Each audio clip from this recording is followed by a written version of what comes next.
que considerar a Jesús como el centro de nuestras vidas. No, voy a decirlo otra vez. Quiero reiterar que tenemos que adoptar a Jesús como el centro de nuestras vidas. Estamos llegando, ¿verdad? Sí. Hermanos, es importante esto, porque nosotros pasamos la vida escuchando mensajes, viniendo a la iglesia, saliendo por ahí, viniendo otra vez y siendo la misma persona. Cada vez que Dios nos habla, nosotros tenemos que cambiar una actitud. La iglesia no es simplemente para venir a sentarse y decir, estoy bien porque fui a la iglesia, cumplí con Dios porque fui a la iglesia. Probablemente las cosas que yo diga aquí no tengan ninguna importancia para algunas personas. Eso está bien, porque a veces Dios quiere hablar con una sola persona. O sea, a mí no me molesta que alguien me diga cuando salga por ahí, de lo que dijiste para mí no me sirvió para nada. Eso no es importante. Lo importante es que a veces, un año después, alguien dice, esa palabra que Dios dijo a través de ti, funcionó en mi vida. Y eso es lo importante. Porque Dios no habla para todo el mundo, habla para algunas personas. Por ejemplo, a veces yo estoy en lugar y escucho un mensaje. Sin embargo, hay otra gente que dice, ese mensaje transformó mi vida. Eso es lo importante. A quien Dios le interesaba en ese momento no era a mí, era a esa persona que Él quería transformar. Ahora, para escuchar la voz de Dios, tenemos que estar atentos a la voz de Dios. O sea, no a lo que yo estoy diciendo, no a la voz mía, no a la forma en que yo lo digo, sino a lo que Dios habla a su corazón. Y Dios quiere hoy hablar al corazón de alguien en esta mañana. Nehemías capítulo 1, vamos a leer ese capítulo completo y debíamos haber leído el capítulo 2 también, pero me temo que no va a haber tiempo para leer los capítulos completos, pero voy a hacer alguna reflexión sobre este pasaje, sobre esta historia tan emocionante de la cual Dios nos habla. Dice el capítulo 1, palabra de Nehemías, hijo de Acalías, aconteció que en el mes de Quisleu, en el año 20, estando yo en Susa, capital del reino, que vino Hanani, uno de mis hermanos, con algunos varones de Judá, y les pregunté por los judíos que habían escapado y que habían quedado de la cautividad y por Jerusalén. Y me dijeron, el remanente, los que quedaron de la cautividad allí en la provincia, están en gran mal y afrenta. El muro de Jerusalén derribado y las puertas quemadas en fuego. Cuando oí estas palabras, me senté, lloré e hice duelo por algunos días.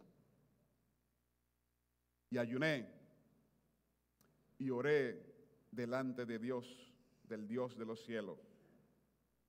Y dije, te ruego, oh Jehová, Dios de los cielos, fuerte, grande, humilde, grande, temible, que guarde el pacto y la misericordia de los que le aman y guardan sus mandamientos. Esté ahora atento tu oído y abierto tus ojos para oír la oración de tu siervo que hago ahora delante de ti día y noche. Y por los hijos de Israel, tu siervo, y confieso los pecados de los hijos de Israel que hemos cometido contra ti. Sí, yo y la casa de mi padre hemos pecado. En extremo nos hemos corrompido contra ti. No hemos guardado los mandamientos y estatutos y preceptos que diste a Moisés tu siervo.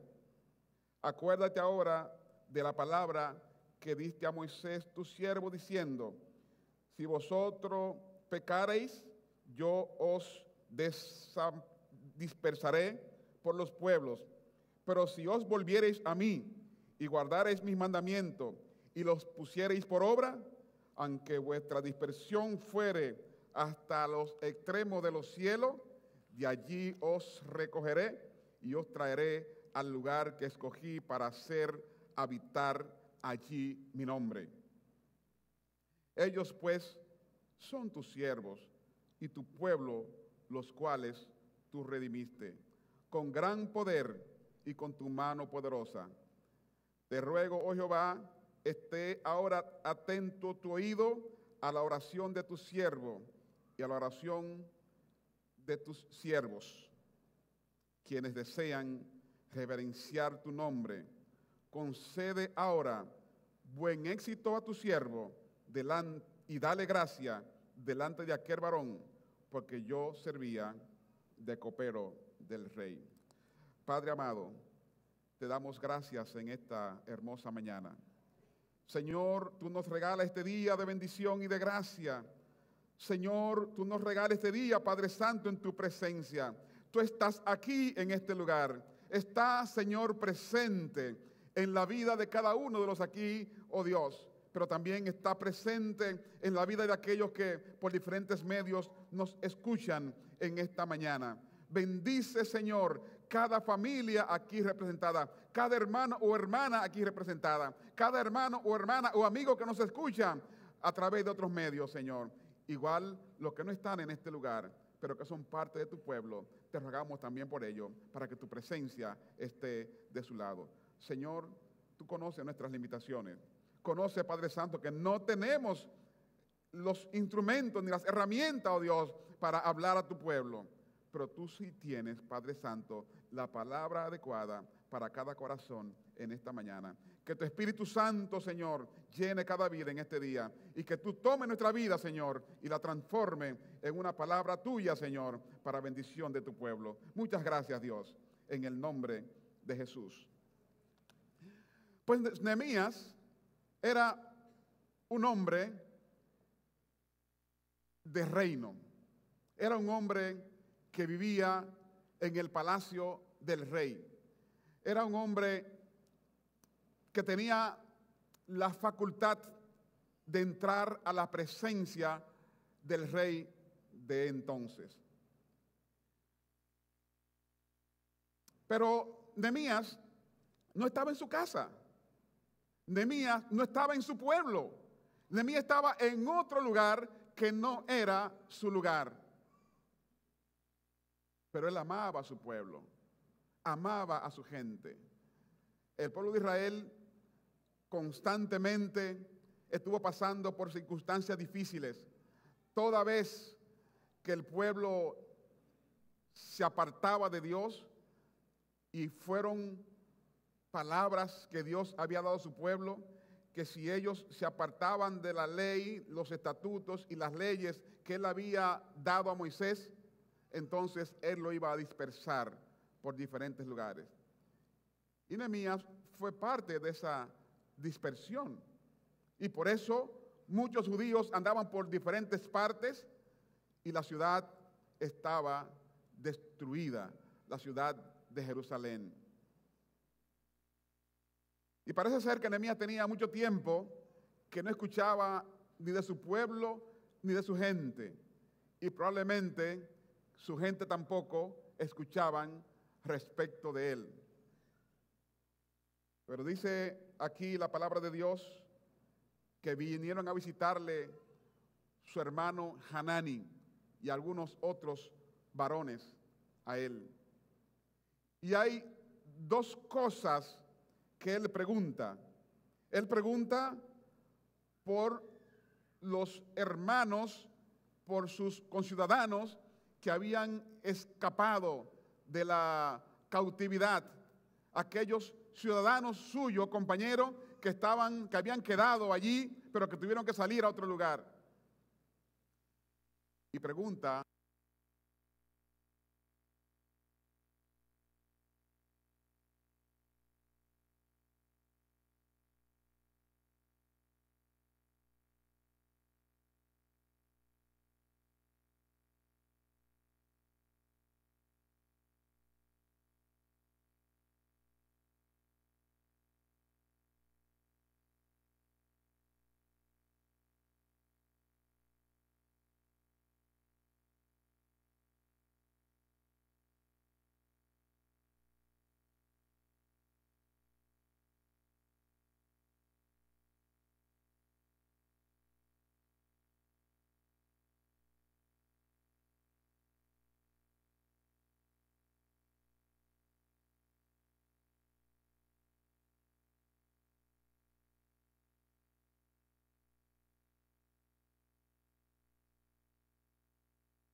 una de las cosas más importantes que podemos hacer es ver cómo Él dirige esa oración delante de Dios. Se sentó, se afligió, lloró, ayunó y oró delante de Dios. Oró delante de Dios. Pero hizo algo más. En esa oración, Él confesó el pecado suyo y el pecado de Israel. Y eso es fuerte para nosotros. A veces queremos que Dios perdone nuestros pecados, pero no se lo queremos decir. Ah, bueno, porque Él lo sabe. Pero a veces somos tan orgullosos que ni siquiera a Dios queremos decirle que hemos pecado para que Él nos perdone. ¿Y qué es lo que hace Nehemías? Él confiesa su pecado delante de Dios y confiesa los pecados de su pueblo delante de Dios. Pero también les recuerda a Dios las promesas que Él había hecho a su pueblo. En esa oración, Él le dice, acuérdate que tú dijiste a tu siervo Moisés que si tu pueblo pecare, tú lo ibas a dispersar por diversas naciones. Pero también dice que si ese pueblo tuyo se arrepiente, tú lo vas a recoger, tú lo vas a perdonar, tú lo vas a traer de nuevo. Hay que estar consciente de quiénes somos delante de Dios, cómo estamos delante de Dios. Porque delante de Dios no hay nada que nosotros podamos ocultar. Pero también hizo algo importante, y eso es muy importante que nosotros lo tomemos en consideración. Le pidió a Dios que le diera éxito delante del rey por la gestión que él iba a hacer. Frecuentemente nosotros gastamos mucho tiempo orando, ayunando y pidiéndole a Dios, pero no nos involucramos en la solución. No damos los pasos necesarios para que Dios ponga éxito en eso que vamos a hacer. Dios quiere un corazón dispuesto, quiere que nosotros seamos parte de esa solución. El nombre Nehemías significa Dios ha consolado. En estas memorias que nosotros estamos estudiando, nos permite ver a un líder organizador. Era un líder innato. Era un líder comprometido. Y por esa razón, él llegó a la posición que él llegó en el reino. Nehemías era copero del rey. ¿Y qué es lo que hace un copero del rey? No era simplemente probar el vino para decirle está bueno, está malo. Ese hombre, cada vez que hacía eso, arriesgaba su vida. Él tomaba la copa y la tomaba a ver qué pasaba. Si estaba bueno el vino o estaba mal. Él tenía que cambiarlo hasta encontrar el vino que le gustaba al rey. La comida que el rey se iba a comer, él tenía que probarla antes, porque habían personas dentro del reino que podían conspirar contra el rey. Entonces ese era como el filtro que preservaba la vida de ese hombre. Pero no solamente hacía eso. Ese hombre también era un consejero del rey. Era el hombre que se sentaba al lado del rey y el rey le preguntaba, mire, ¿y esto que tú crees que puede pasar? Y él le decía lo que él entendía. Eso estoy suponiendo que pasaba, ¿no? Él le decía, mira, yo pienso que sí, y el rey lo escuchaba. Y había tanta intimidad entre él y el rey que el rey lo conocía. Sabía cuando estaba triste, cuando estaba feliz, cuando estaba... Supongo, dice la palabra de Dios aquí, y ya no lo supongo porque lo dice la palabra, que él nunca iba triste delante de la presencia de Dios. Siempre iba feliz, por supuesto. Eso también generaba confianza en el rey. Si el rey lo ve un día que está con la cabizbajo, algo está pasando que no es correcto. Y si el hombre que me está trayendo las cosas que yo voy a tomar o comer, si al hombre que yo le pido consejo está triste, hay algún problema, que puede ser con él o puede ser conmigo, diría el rey. Un día, después que él escucha este informe, se presenta triste delante del rey. Por primera vez dice que él nunca había estado triste delante del rey. Por eso nosotros tenemos que considerar cómo nos presentamos delante de Dios y delante de nuestros hermanos. Hay gente que está triste todo el tiempo y tú no sabes cuándo hay un problema o cuándo no lo hay. Tú no sabes cuándo están en gozo o cuándo están en problema. No lo sabes, porque siempre están tristes, como si siempre estuvieran derrotados.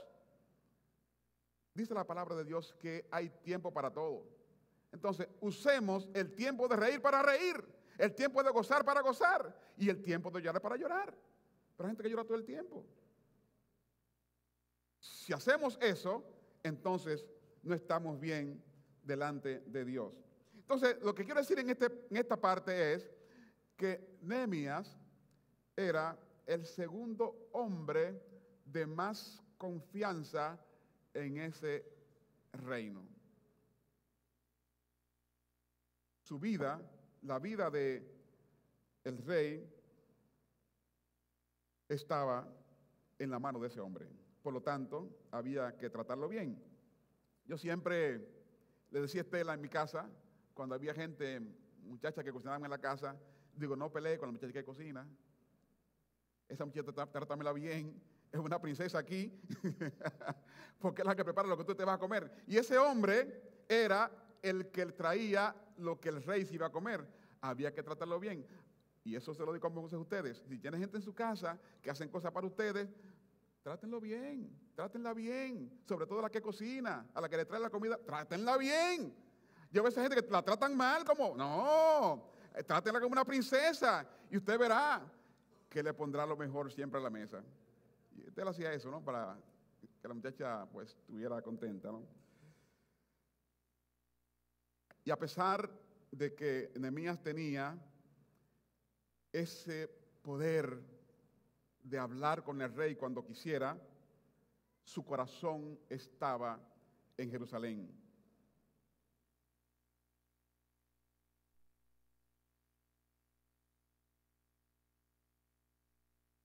Las murallas estaban destruidas. Las puertas de la ciudad habían sido quemadas. ¿Y por qué era tan importante que una ciudad tuviera murallas? Si ustedes se dan cuenta, aquí, cuando ustedes van por la zona colonial, se dan cuenta que hay un muro. Ese muro rodeaba, durante los tiempos de la colonia, rodeaba toda la ciudad, un muro grueso de piedra. Termina en el Parque Independencia, esa parte frontal del Parque Independencia hasta el Malecón y la Avenida Mella, eso era un muro. Y ese muro daba la vuelta por allá por la Tarazana y rodeaba la ciudad. ¿Por qué eso era la ciudad? La ciudad estaba amurallada. ¿Y por qué estaba amurallada? Porque la ciudad que no estaba amurallada era fácil presa de los ladrones, de los delincuentes, de los invasores. Pero, y nótense que allá en la zona colonial hay unos cañones que apuntan hacia el río, porque por el río llegaban las naves y entraban a la ciudad. Pero con esos cañones le ponían una bola grandísima ahí y podían destruir cualquier barco.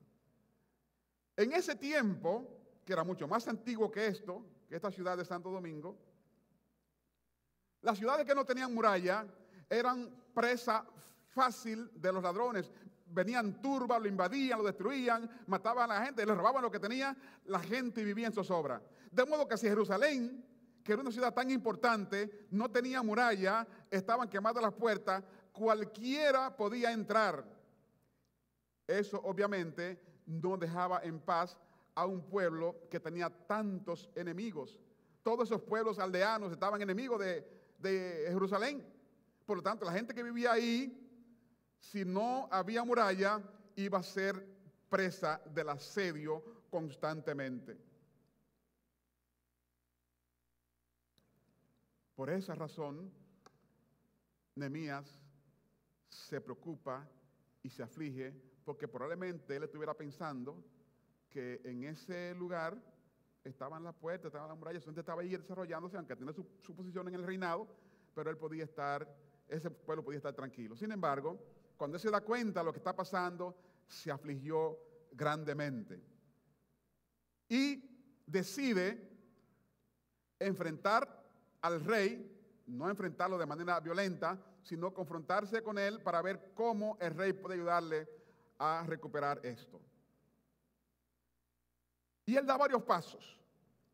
Ya dijimos que lo primero que hizo fue orar, afligirse, llorar, ayunar y orar delante de Dios. Significa, mis hermanos, que todo lo que vamos a hacer tenemos que ponerlo delante de Dios.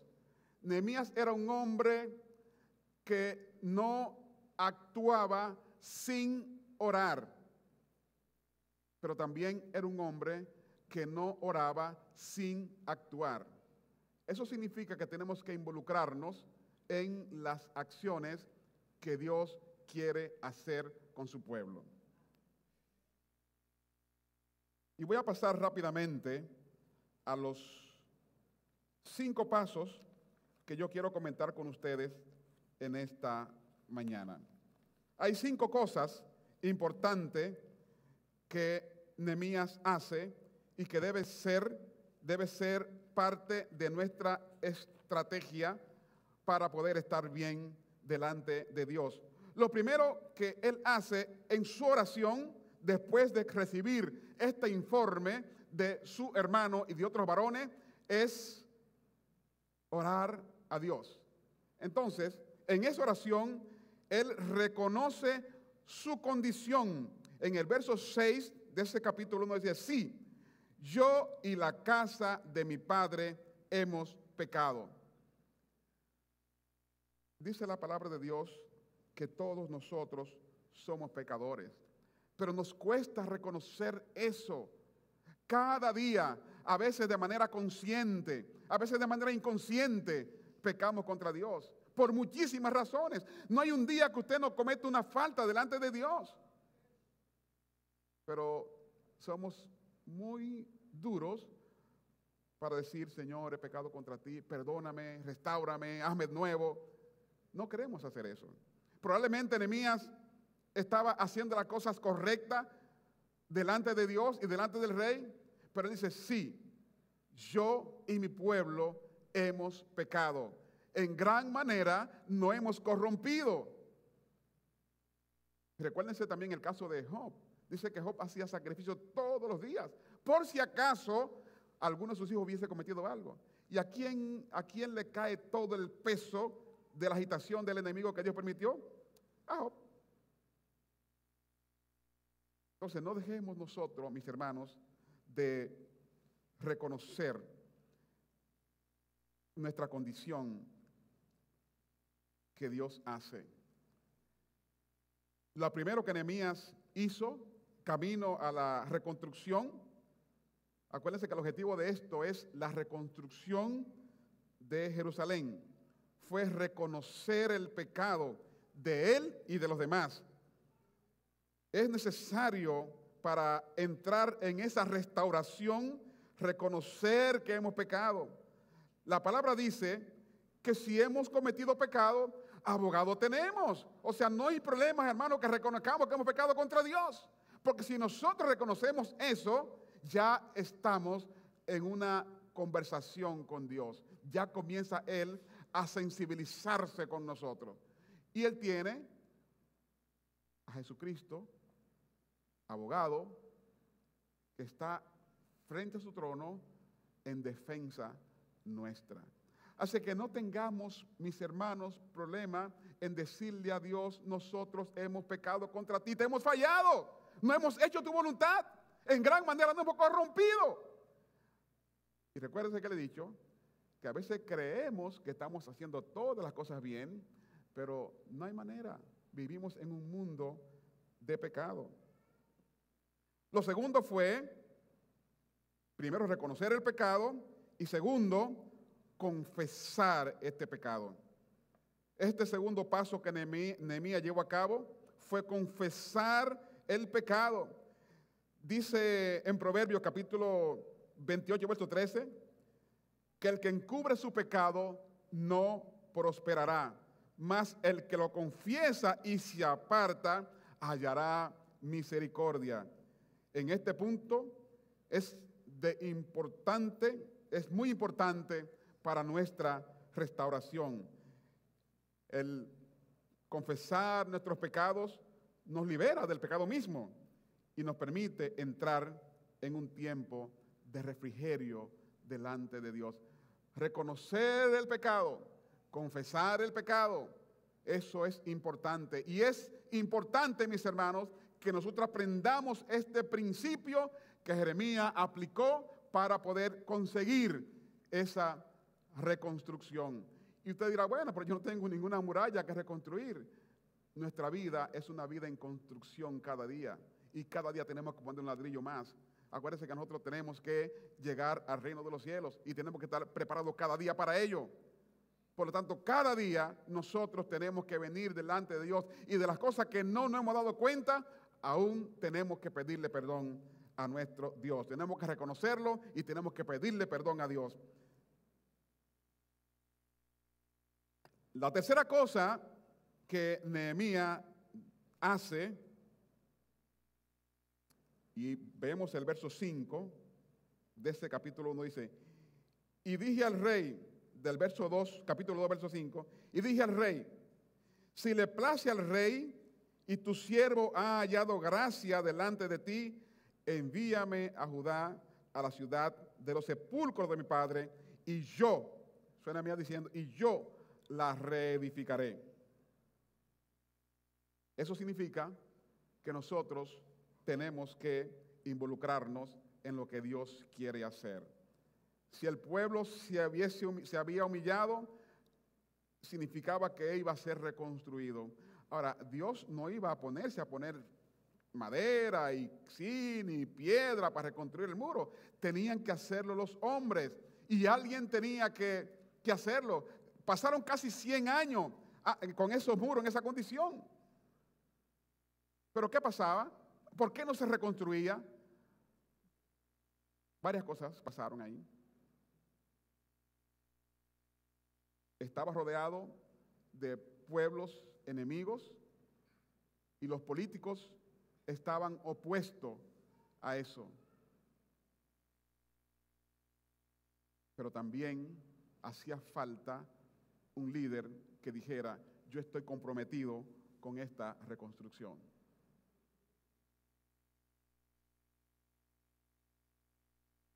Tenemos que involucrarnos, tenemos que participar, tenemos que poner la mano, tenemos que decir, tengo mi corazón dispuesto para hacerlo. Él cuando ora a Dios le dice que le ponga gracia delante de aquel varón, porque él estaba en esa posición para algo. Y cuando el libro siguiente, que es el libro de Esther, estaba también en el reino. Y en ese lugar donde ella estaba, debió servir para liberar a su pueblo de una destrucción total. Y todo significó ir primero delante de Dios, orar, ayunar delante de Él, pero también tomar acción, involucrarse en la solución. Y ese involucramiento significó en algunas ocasiones, tanto en el caso de Nehemías como el caso de Esther, el riesgo de sus vidas. Pudieron haber perdido sus vidas en esa misión en las cuales se estaban involucrando. Abrazar la causa de Cristo en nuestras vidas Puede ser arriesgado, puede ser hasta burlesco para algunos, puede causar humillación, pero es la causa del Señor y no debemos escatimar esfuerzo para poder cumplir con la obra de Dios en nuestras vidas y en nuestras familias. Este siguiente paso de involucrarse, no solamente reconoció el pecado y lo confesó, también hizo parte de la restauración. Muchas veces oramos por nuestra familia, oramos por nuestra ciudad, oramos por la iglesia, oramos por el país y no pasa nada. Y no pasa nada porque solamente venimos delante de Dios a pedirle a Él, pero hay acciones que tiene que tener la participación de nosotros. Si nosotros no salimos por allá afuera a decir a la gente que Cristo salva, la gente no lo va a saber y no va a venir, no se va a convertir, ¿entiende? Para eso la iglesia tiene que involucrarse. Hay que hacer el papel para el cual Dios nos ha elegido. En Lucas capítulo 15, verso 18, y en todo ese capítulo hay una historia tan interesante de un muchacho que se apartó. Eran dos hermanos. Un día el menor le dijo a su padre: mira, yo ya siento que estoy grandecito, yo creo que yo puedo irme por allí y hacer mi vida como yo quiera, así es que como hay una parte de tu herencia que me va a tocar cuando tú mueras, dame lo mío ahora. Oh, sorpresa para su padre, ahora que te dé mi herencia. Bueno, pero está bien. El padre decidió darle su herencia, la mitad de sus bienes que le tocaba a él, y le dijo: vete, si tú te quieres ir, ¿qué te voy a hacer? Te voy a amarrar, no, vete, haz lo que tú quieras. Dice la palabra de Dios que el muchacho se fue lejos y vivió locamente, malgastó todo, y parece que su padre tenía una fortuna gigantesca, pero cuando usted gasta y gasta sin producir, de seguro que se va a terminar un día. Y dice que consiguió inmensidad de amigos porque tenía dinero. Llegó un momento en que el dinero se le fue terminando y en la medida que se le fue terminando el dinero, también se fueron distanciando los amigos. Y al irse los amigos, el hombre quedó solo y fue a parar en un hato de cerdo. Y dice la palabra de Dios que ese muchacho ansiaba comer de las algarrobas que le daban a los cerdos y nadie se la daba. Wow. Yo supongo que ese muchacho pasó muchas noches sin dormir, pensando: oye, yo era un príncipe en mi casa, mi papá tenía cientos de empleados que vivían en lugares que dormían decentemente, comían con abundancia, y yo aquí estoy pereciendo por falta de un bocado de pan, ni siquiera esta algarroba me la dan para yo comer. Dice que él volvió en sí, él reflexionó y dijo: yo no merezco ser llamado hijo de mi padre, porque yo recibí lo que él tenía. Pero de todas maneras, yo puedo ir donde él. Es más, fraguó un plan. Yo voy a ir donde mi padre y le voy a decir: Padre, he pecado contra el cielo, he pecado contra ti. Yo sé que no me merezco ser llamado tu hijo, pero por lo menos déjame trabajar ahí como uno de tus jornaleros. Ya, yo no soy nada tuyo. Eso era la condición en la que él se veía. ¿Y cuál fue la reacción de su padre? Su padre les restauró su condición de hijo. Le puso un vestido nuevo, le puso un anillo, celebró una gran fiesta y celebró su regreso. Ese muchacho no se quedó dando vueltas por allá pensando: si yo estuviera allá, ¿qué pasaría? No, él se involucró en la solución de su problema. Él dijo, yo voy a ir, y caminó y fue y llegó.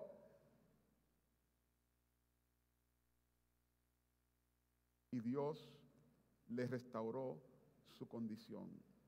Hay muchas vidas destruidas, hay muchas vidas en problemas, hay muchas situaciones que atravesamos nosotros, pero no nos queremos involucrar en la solución, no queremos dar el paso adelante, simplemente queremos que Dios haga Él lo que hay que hacer. Tenemos que ir delante de Dios, pero tenemos que mostrar en nuestro corazón que nosotros queremos aportar para la solución de ese problema. Es verdad que depende de Él, pero tenemos que hacer la parte que nos corresponde. La otra cosa que hace Nehemías en el capítulo 2, los versos 7 y 8, además dije al rey, si le place al rey que me den cartas para los gobernadores y carta para Asaf, guarda del rey, para que me dé madera. Entonces, para resolver el problema, necesitamos recursos. Nótese que Nehemías va primero delante de Dios y luego va en segundo lugar delante del rey. Le pide gracia a Dios y le pide los materiales, le pide el permiso al rey y le pide los materiales al rey. Porque hay cosas espirituales y hay cosas materiales. La gracia de Dios, mi involucramiento y la acción física para lograr una transformación. Esto aquí era un matorralísimo, había muchos matorrales, hasta culebras por aquí cerca. Y Sandra y un grupito aquí se fundieron y han transformado esto en un paraíso. Tomaron acción. Si nos hubiésemos quedado pensando, bueno, pero mira que hay muchos árboles, que esto es un fangal, que hay culé, no estuviéramos aquí hoy sentados en esta comodidad. Alguien tuvo que tomar acción para que esto fuera transformado. Alguien tuvo que tomar la decisión de hacerlo. Oramos a Dios, es verdad, pasamos mucho tiempo orando a Dios y haciendo cosas, pero había que tomar acciones materiales también para lograr hacer esto. Esto implicaba recursos, había que pedirlo. No teníamos nada, pero tenemos un Dios que lo tiene todo. Entonces hay que involucrarse, hay que hacer lo que hay que hacer, hay que pedir lo que hay que pedir.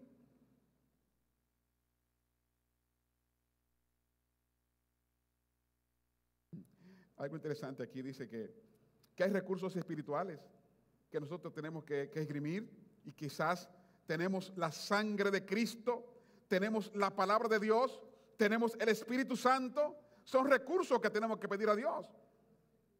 Pero también hay elementos para la restauración que tenemos que ir delante del rey. Nehemías fue delante del Rey de Reyes y también fue delante del rey a quien él servía. Así que no tengamos problemas, hermanos, de pedirle a Dios, y no tengamos problemas, hermanos, de buscar lo que tenemos que buscar para hacer la obra de Él. Es su obra, no es suya, es la obra de Él. Es necesario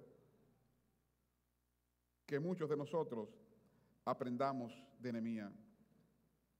Otra cosa importante que ocurre, y si leemos ese capítulo 2 de Nehemías, es interesantísimo, y casi todo el libro es una constante accionar. En el verso 20 dice, en respuesta les dije, estoy hablando del capítulo 2, verso 20, el Dios de los cielos, Él nos prosperará, y nosotros sus siervos nos levantaremos y edificaremos, porque vosotros no tenéis parte, ni derecho, ni memoria en Jerusalén. ¿Por qué él está diciendo esto? Está diciendo esto porque habían unos individuos que no eran cualquier individuo, eran individuos que gobernaban en la región. Un tal Tobía, un tal Sanbalat y un tal Gesén el árabe. En todas las acciones que nosotros emprendamos vamos a tener oposición. Por lo tanto, el quinto y último paso que Jeremías aplicó fue mantenerse firme en la decisión que había tomado de reconstruir los muros y las puertas de Jerusalén. Pero a veces nosotros comenzamos a hacer algo y a la primera crítica abandonamos. Solamente tenemos que asegurarnos de que Dios es el que está respaldando nuestra obra, de que hemos pedido la guianza de Él. Y no importa lo que nosotros hayamos emprendido y no importa lo que otros digan. Si usted tiene el respaldo y la dirección de Dios, olvídese de la crítica. Lo primero que dijo Sanbalat y Tobías es, cuando llegaron allí ellos, ¿qué no quieren hacer estos idiotas? Quizás, no sé si la palabra idiota existía en este tiempo, pero pudo haber sido esa palabra que usó.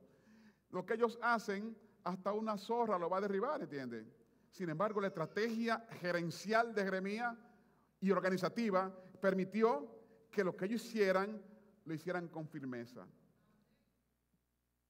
Cada uno reparó una parte. Y dice la palabra de Dios, esa estrategia de cada uno reparar la parte que le correspondía de su muralla, permitió que en 52 días terminaran la reconstrucción.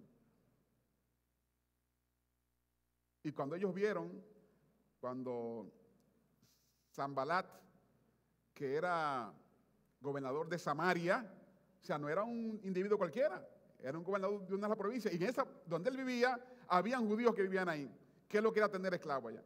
Entonces, cuando viene este hombre y dice que, bueno, vamos a reconstruir esto, y dice, qué idiota, ¿qué es lo que va a hacer? ¿Entiendes? No le sentía fuerza para hacerlo. Él no sabía lo que traía Nehemías en sus manos, porque Nehemías no le comunicó a nadie lo que iba a hacer. Inclusive cuando llegó allí, el reconocimiento que hizo de la zona lo hizo solo y de noche, sin cabalgadura, excepto la de él, y sin hablar con nadie. ¿Y por qué lo hizo así? Porque él estaba siendo guiado por Dios y sabía que allí dentro habían enemigos, personas que están opuestas a la obra de Dios. Por lo tanto, no lo comunicó. La otra cosa que hacen estos hombres, Tobías, Sanbalat y Gesén el árabe, Gesén el árabe era un grupo de árabes que eran enemigos de Nehemías, querían destruir a Nehemías. Y ellos planean, ya cuando vieron que estaba reconstruida la muralla, vuelven a criticarle. Y ahí él les responde de esa manera. Pero después intentaron contra la vida de Nehemías, invitándolo a salir a otro sitio y dice que eso era una intención de ellos de eliminar a Nehemías. Y Nehemías no se dejó, porque él sabía con firmeza lo que estaba pasando en su vida. Entonces, es importante, mis hermanos, que cuando nosotros estemos seguros de que Dios está con nosotros, tenemos que hacer lo que Él nos ha ordenado hacer, no importa lo que se opongan. Entonces, quiero destacar algo importante en esto. Primero, Nehemías se interesa por su gente y se interesa por su pueblo. Segundo, recibe el informe y se aflige, llora, ayuna, ora delante de Dios. Luego va donde el rey y el rey nota su semblante que está afligido y le pregunta qué pasa. Pero eso era todo el plan de Dios. Y él le declara al rey lo que está pasando. Pero en la oración a Dios, usted puede orar una oración teórica, una oración que se mantiene fuera del problema. Usualmente hacemos eso. Nosotros oramos a Dios, pero nos mantenemos fuera del problema. Le echamos el problema a Él y nos olvidamos de nosotros en la solución. Usted puede tener una oración activa, una oración comprometida, una oración que diga, yo estoy dispuesto, por si tú quieres usarme, yo estoy disponible. Porque de repente tampoco te quiero utilizar a ti, sino quiero usar a otros. Pero tú tienes que tener tu corazón dispuesto para que Dios te utilice. Entonces, o puede tener una oración teórica, una oración de palabra, una oración sin compromiso, o puede tener una oración incluyente, diciendo, Señor, estoy dispuesto, estoy disponible, estoy listo para servirte en lo que tú quieras. Si hacemos eso, estoy seguro de que en este año 2016, cuando llegamos al día 31 de diciembre, la historia puede ser diferente. No significando esto que no vamos a tener dificultades, sino que vamos a tener una perspectiva diferente para confrontar esas dificultades que la vida nos va a plantear. La vida es un constante obstáculo. Es una carrera de obstáculos que tenemos que superar cada día. Pero tenemos las herramientas para poder superarla. Y si no la superamos, seguimos entonces en los pasos del Señor, porque nuestra vida depende de Él. Y a veces cuando nosotros creemos que no le estamos superando, entonces es que Dios está actuando en nuestras vidas. Porque Dios es el centro de todo lo que somos y de todo lo que hacemos. Nehemías es una mezcla de oración y acción. Nehemías no actuaba sin orar, pero Nehemías no oraba sin actuar.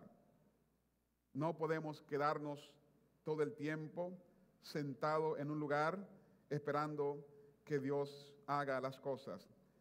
Y hay 4 razones importantes por las que debemos orar. Y es que el orar nos ayuda a esperar en la voluntad de Dios. Orar nos aclara la visión, porque cuando conversamos con Dios, Él ilumina nuestra mente, nuestro corazón, nos traza las pautas. Y cuando Dios ilumina nuestra visión, también tranquiliza nuestro corazón, porque tenemos paz en Él. Y cuando oramos, nuestra fe se activa, nuestra esperanza en el Señor se revivifica. Así que yo les reto a ustedes, mis hermanos, a que este año 2016 tengamos una vida diferente. Afrontemos la vida de una manera distinta, porque Dios quiere guiar nuestros pasos, pero tenemos que dejarnos guiar. Entonces hay 5 cosas que nosotros debemos hacer. Primero, reconocer nuestra condición. Debemos reconocer nuestros pecados. Debemos confesar nuestros pecados delante de Él.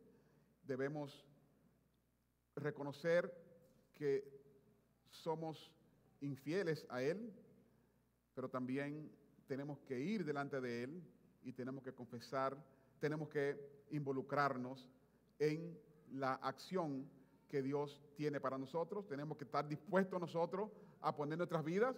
Si Jesús hubiese quedado en el cielo y no viene a la tierra, hoy ninguno estuviésemos aquí.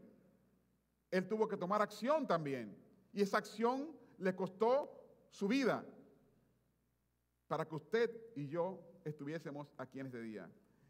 Y lo último es mantenernos firmes en la decisión que hemos tomado, no importa la oposición o las críticas o las amenazas que tengamos en este mundo.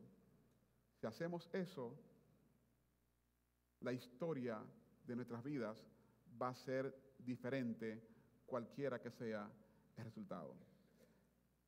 Padre, te damos gracias en esta mañana. Te bendecimos, Dios, por esta oportunidad que tú nos brindas en este primer segmento de este año 2016. Oh Señor, nuestras vidas están escondidas en ti y tú eres el centro de nuestras vidas. Tú eres el que guía nuestras vidas, Señor, a toda buena obra y a todo don perfecto. En este año, Señor, nosotros reconocemos que hemos pecado contra ti. Reconocemos, Padre, que fallamos mucho en este año recién pasado, que no hemos cumplido con tus estatutos y tus decretos, Señor. Oh, Padre amado, reconocemos que no estamos bien delante de ti. Oh, Padre amado, nos arrepentimos. Nosotros y los nuestros. Oramos por nuestra iglesia, Señor. Oh, Padre amado, oramos por nuestra nación. Oramos por nuestro vecindario. Oramos por los que nos rodean, por la gente que trabaja con nosotros, Señor. Oh, Padre amado, nos ponemos a tu disposición. Señor, para que tú nos uses conforme a tu soberana voluntad.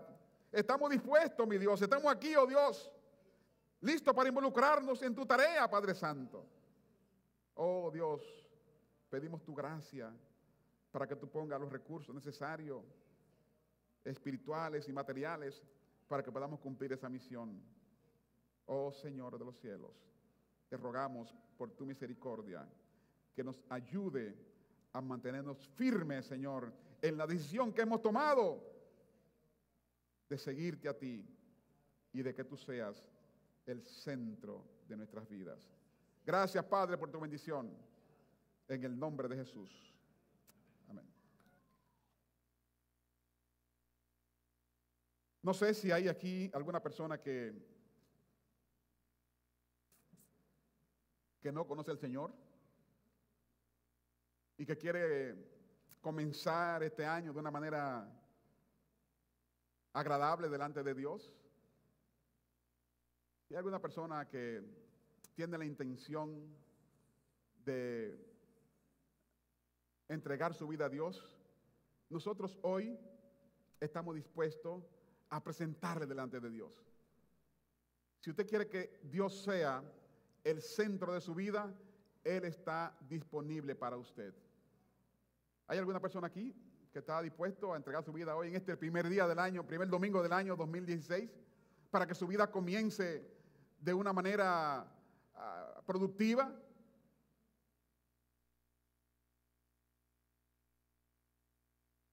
¿Hay una mano que se levanta? ¿Alguna mano que se levanta?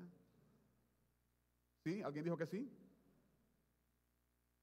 Bueno, si no hay una persona que diga que quiere a Jesucristo, nosotros vamos a estar aquí todavía un rato más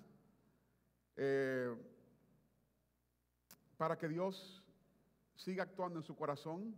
Si alguna persona de las que están aquí no ha conocido al Señor, casi veo las caras que todos son creyentes, pero si hay alguna persona que no puedo alcanzar a ver de acá y que no ha conocido a Dios, estamos disponibles. Vamos a orar por usted y Dios va a salvar su vida y va a convertirle en una persona diferente. Y si usted toma esa decisión sin importar las críticas, sin importar las oposiciones que en su vida puede haber, Dios va a hacer algo diferente. Así que al final de este culto, si no lo ha hecho en este momento, podemos orar por usted. Vamos a pasar ahora a un acto importante, que es un ritual que Jesús estableció con sus discípulos antes de él partir. Jesús, antes de partir, dio muchas instrucciones a sus discípulos. Y esas cosas que él instruyó a sus discípulos son válidas para nosotros en el día de hoy. Y recuerdo que el día que él se marchaba, él conversó con sus discípulos cuando lo veían marcharse, y él le dijo: mira, vayan a Jerusalén, de esa ciudad que estamos hablando ahora mismo, donde que había que reconstruir la muralla, váyanse allí y quédense allí hasta que venga sobre ustedes el Espíritu Santo. Y ese Espíritu Santo le va a dar poder. Pero ese poder que le iba a dar el Espíritu Santo no era para que la gente alardeara de poderoso, de que pueden cambiar las cosas, sino era un poder para que le seamos testigos donde quiera que estamos. Para que nuestra vida, la vida que tenemos nosotros, sea una vida que revele al Señor.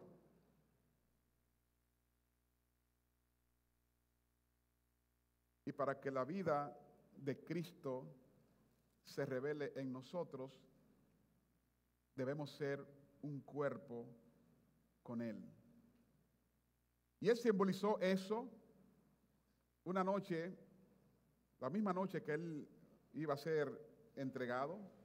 Dice que Él invitó a sus discípulos a que fueran con Él a una cena y dio las instrucciones de cómo debía ser preparada esta cena para sus discípulos.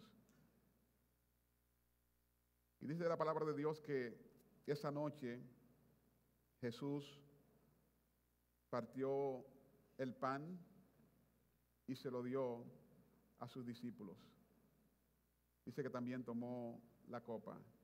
Y en ambos elementos hubo una representación de lo que Él era. Y cuando ellos lo comían y lo bebían, hacían de ellos un cuerpo con el Señor, una sangre con el Señor. La esencia de Dios en nosotros. Y le dijo, además, que hiciéramos esto hasta que Él venga. Yo quiero invitar a los diáconos que están a cargo, que pasen por aquí para que seamos parte de este ritual que Jesús estableció, porque Él dijo que hiciéramos esto en memoria de Él hasta que Él venga. Y como Él no ha regresado todavía, tenemos que hacerlo todas las veces hasta que Él venga. La Santa Cena, y siempre he dicho que para los orientales comer junto es fundamental, es símbolo de unidad, de afecto, de amor.